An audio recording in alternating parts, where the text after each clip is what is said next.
Hello guys, welcome in the metabolism lecture 2 है ना। आगे भी मेटाबॉलिज्म पढ़ा हमने। क्या पढ़ा? देख के आने को, सुन के आने को, समझ के आने को और पढ़ के आने को बोला था मैंने। आगे वाला लेक्चर वो पढ़ा होगा तो फिर कुछ नहीं है। ये पढ़े हो केमो, लेथो, ऑटोट्रोप्स, तो फिर क्या पता होगा। कीमो पढ़ा, माइंड में आ गया होगा क्या कि भाई ये तो क्या करेगा, एनर्जी कहाँ से ऑब्टेन करेगा। केमिकल कंपाउंड्स में से। लिथो आ गया तो इनऑर्गेनिक कंपाउंड्स में से क्या, रिड्यूसिंग इक्विवेलेंस के लिए इनऑर्गेनिक कंपाउंड यूज़ करेगा। और ऑटो मतलब खुद बना लेगा भाई, कार्बन ऑक्सीजन में, कार्बन डाइऑक्साइड में से ही ले लेगा। कुछ नहीं है, वैसे वाले ऑर्गेनिजम्स भी होते हैं। मतलब ऐसे भी बोलेंगे हम कि लिथो ऑटोट्रोप्स है तो भाई ये सब काम ये कर रहा होगा। ऐसे ऑर्गेनिजम्स होते हैं, ठीक है। तो मेटाबॉलिज्म के लिए थोड़ा कॉम्प्लेक्स नेम हो जाता है। और हम मैंने आगे आपको पढ़ाया, क्या पढ़ाया कि कार्बन कहाँ से ऑब्टेन करेगा, तो उसके हिसाब से हम क्या करेंगे, उसको ऑटोट्रोफ, हिट्रोट्रोफ्स और मिक्सोट्रोफ्स बोलेंगे। रिड्यूसिंग इक्विवेलेंस है तो इसको हिसाब से हम उसको लिथो और ऑर्गेनोट्रोफ्स बोलेंगे। और क्या होता है कि एनर्जी कहाँ से वो ऑब्टेन करेगा, तो उसके बेसिस में हम उसको केमोट्रोफिक और फोटोट्रोफिक ऑर्गेनिजम्स बोलेंगे। अच्छा है भाई, बस उसी के बेस पे से मेटाबॉलिज्म के 5 टाइप्स हमें पढ़ने हैं। इतने इजीली, बहुत इजी है। वो देख लिया हमने, देख लिया। कीमो, लिथो, ऑटोट्रोप्स, भाई बता तो दिया मैंने क्या है कि ये क्या करेगा। ऑटोट्रोप्स है तो ये कार्बन डाइऑक्साइड में से कार्बन लेगा, इनऑर्गेनिक कंपाउंड में से रिड्यूसिंग इक्विवेलेंट के लिए इनऑर्गेनिक कंपाउंड भी यूज़ होगा और दूसरों के लिए क्या, केमिकल कंपाउंड्स आएंगे। ऐसा नहीं कि भाई इसको सनलाइट दे देंगी एनर्जी, नहीं, इसके लिए केमिकल कंपाउंड्स भी चाहिए होंगे इसको ना। वैसे वाले फोटो, लिथो, ऑटोट्रोप्स के लिए क्या होगा, फोटो मतलब लाइट, लिथो मतलब इनऑर्गेनिक कंपाउंड, ऑटोट्रोप्स मतलब ये खुद काम करेंगे, खुद के लिए खाना ये खुद बनाएंगे। फोटो भी दे दिया और खुद भी कर लिया, क्या करेंगे, ये फोटोसिंथेसिस ही करेगा ना। Chemo, litho, heterotrophs. कीमो मतलब केमिकल कंपाउंड्स। देखो केमिकल कंपाउंड्स भी आएंगे, इनऑर्गेनिक होंगे। इनऑर्गेनिक मतलब कार्बन होगा नहीं, गलत बात। हो भी सकता है और नहीं भी हो सकता, ठीक है। चलो, कीमोलिथो, हिट्रोट्रोप्स मतलब खुद के लिए कुछ करने वाला। कोई अपने लिए करेगा तो उसमें से ये खुद के लिए करेगा। Chemo, oregano, हिट्रोट्रोप्स। कीमो मतलब अब तक के लिए सिर्फ कीमो ही देखा यार। केमिकल कंपाउंड आएगा। ऑर्गेनो मतलब ऑर्गेनिक कंपाउंड आएगा, ऑर्गेनिक केमिकल कंपाउंड्स। हिट्रोट्रोप्स मतलब भाई दूसरों ने किया होगा उसमें से करेगा। और photo, organo, heterotrophs. Photo light use करेगा, ऑर्गेनिक कंपाउंड्स एंड हिट्रोट्रोप्स मतलब जो आगे हमने पढ़ा आगे वाले लेक्चर में, उसी के हिसाब से इसने सबको एक एक एक एक करके जोड़ दिया, 5 टाइप्स बना दिए। और कुछ नहीं होता इसमें, ठीक है, कुछ नहीं करना। अब क्या पढ़ेंगे हम? अरे इजी था, पिछले वीडियो 20 मिनट का था ना। हाँ उतना ही होगा, वहाँ तक तो हमने पढ़ लिया भाई। अब ये पढ़ लिया और उसी के हिसाब से ये देखना था। कोई नहीं, देख लिया, इजी है, कुछ नहीं है इसमें। आगे बढ़ते हैं, चलो। Heterotrophic microbial metabolism. Heterotrophic microbial metabolism का मतलब क्या होता है? हेट्रोट्रोफिक मतलब क्या कि कोई ऑर्गेनिज्म है, जो ऑर्गेनिज्म है उसको कार्बन सोर्स कहाँ से लेंगे? ये हेट्रोट्रोफिक है, केमिकल कंपाउंड्स में से और ऑर्गेनिक कंपाउंड्स। मतलब चलो देखते हैं इसमें क्या बोलता है उसने। ये सब मैंने आगे के लेक्चर में बताया था हेट्रोट्रोफिक में से, बट फिर भी यहाँ पे देखेंगे हम बहुत अच्छे से, ठीक है। चलो देखें, मोस्ट माइक्रोब्स आर हेट्रोट्रोफिक। देखो खुद काम करने वाला इस दुनिया में कोई नहीं है। Most of micro organisms heterotrophic होते हैं, इसीलिए वो हमारी बॉडी पे आके चिपकते हैं यार।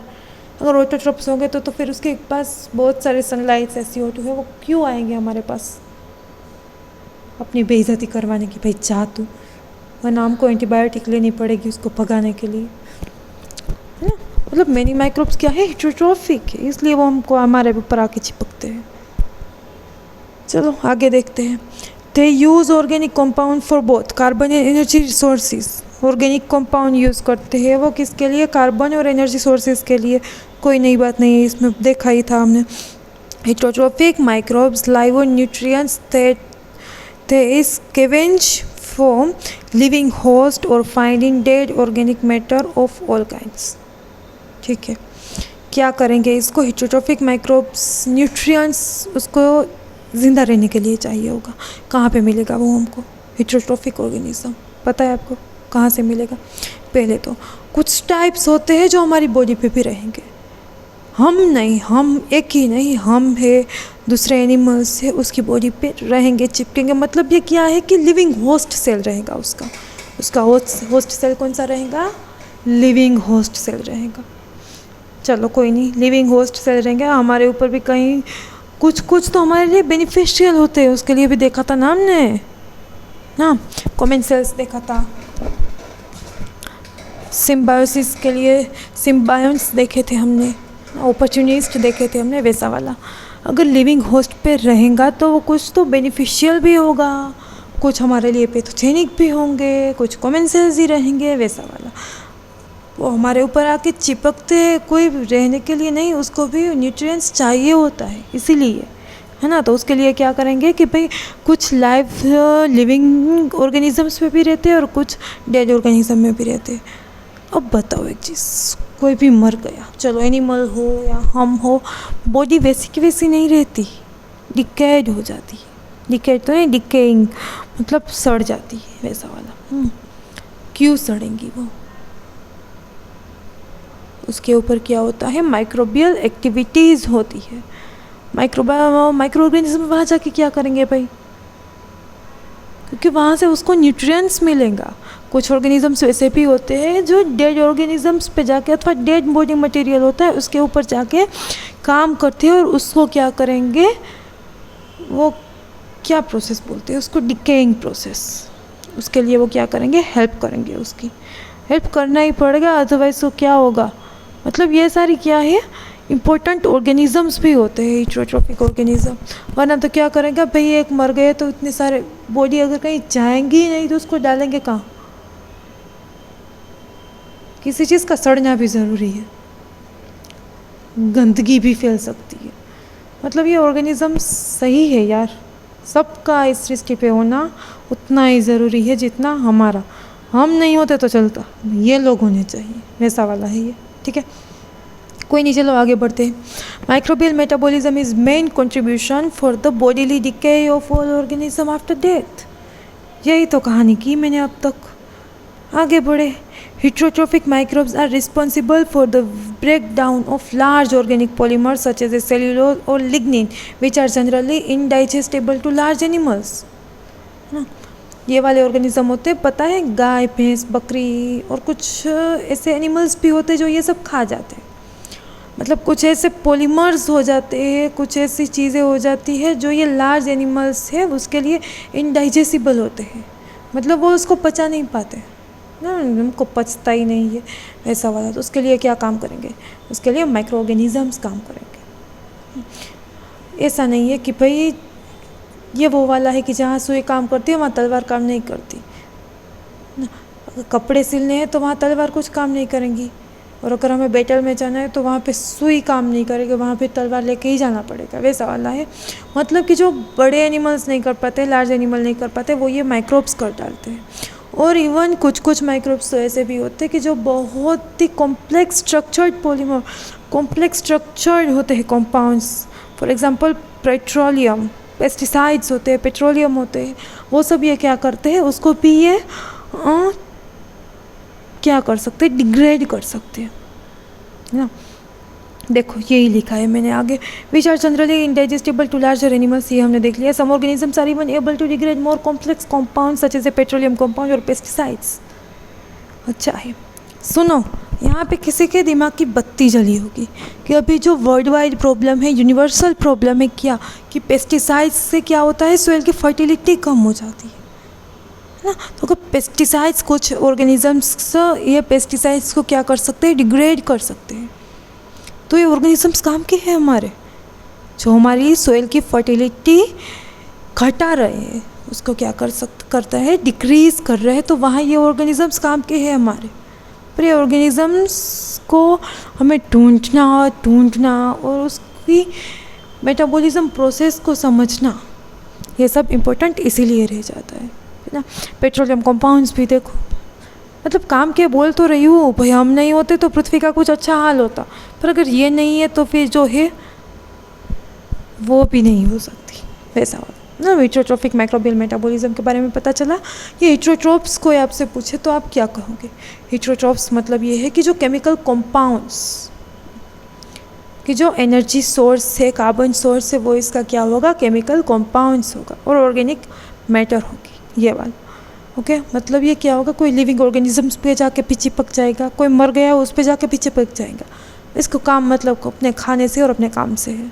बहुत अच्छे लोग होते हैं ये, हमसे तो अच्छे ही होते। चलो आगे देखा जाए, क्या देखेंगे? फर्मेंटेशन।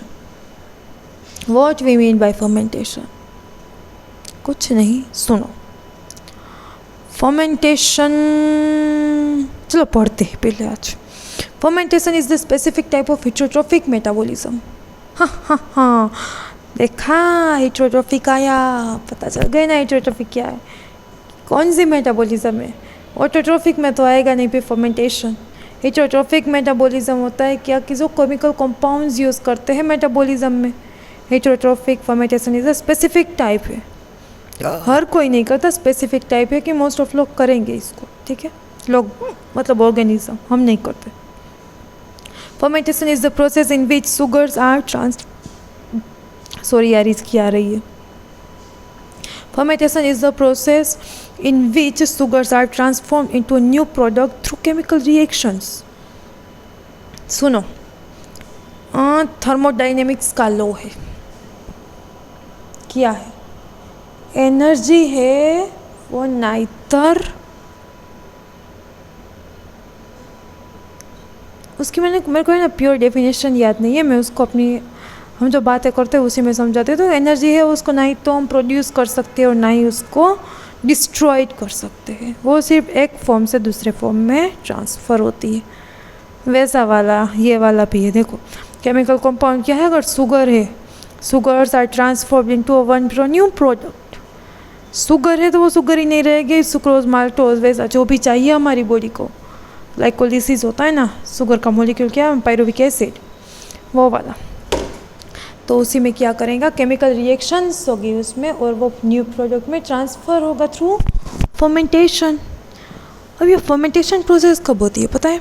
कि जब हमारे पास ऑक्सीजन प्रेजेंट नहीं होता ना, ऑक्सीजन की एब्सेंस में फर्मेंटेशन प्रोसेस होती है। Oxygen is not required in this process, so the fermentation organism are anaerobic fermentative है। सॉरी, मतलब जो ऑर्गेनिज्म फर्मेंटेशन कर रहे होंगे उसको क्या बोलेंगे? हम पढ़ा था आगे, मैं नहीं बताने वाली अब क्या है भाई ये एनारोबिक, उसको क्यों बोलेंगे आप जानो, आगे जाके लेक्चर देख लेना, नहीं देखा है तो और नहीं समझा है तो समझ लेना उधर ही। Many organisms can use fermentation in anaerobic condition and aerobic respiration when O2 is present। मतलब देखो ये लोग वैसे वाले हैं कि कुछ होते हैं ना भाई, पैसा हो तब तक रहा, तब तक तुम कौन और हम कौन, वैसा वाला। भाई ऑक्सीजन है तब तक ये रिप्रोडक्शन, सॉरी यार रिप्रोडक्शन बोल दिया मैंने, रेस्पिरेशन करेगा, ओके। और जब ऑक्सीजन नहीं है, कोई नहीं भाई तू नहीं है, हम फर्मेंटेशन से काम चला लेंगे, तब फर्मेंटेशन कर लेंगे, वो वाले भी ऑर्गेनिज्म होते हैं। Condition aerobic respiration anaerobic respiration, these organisms are facultative anaerobes, वो भी पढ़ा था हमने, नहीं बताना मेरे को। Fermentative organisms are very important in industry and are used to make many different types of food products। भाई साउथ इंडिया वाले आपके फर्मेंटेशन के बगैर आपकी तो डिशेज़ नहीं बनती, हमारा टोकला भी नहीं बनता। हाँ डोसा हो, मेदू वड़ा हो, इडली हो, कुछ भी फर्मेंटेशन लगता ही लगता है उसमें, हमारी भी कई डिशेज़ में लगता है। मतलब ये बहुत इंपॉर्टेंट चीज़ है यार, ऐसे मत बोला करो, जो फूडीज़ होता है उनके लिए तो स्पेशली। कुछ नहीं, चलो भाई इतना ही था, मेटाबॉलिज्म हमने कवर किया इस लेक्चर में। आई होप समझ में आ गया होगा, अब तो आना ही चाहिए ना। अब तक मैंने नहीं बोला, इतने वीडियोस देख लिए, माइक्रोबायोलॉजी पसंद भी आई होगी तो प्लीज़ यार आप सब्सक्राइब कर देना दया करके मुझ पे ना। Okay, thank you for watching medical point.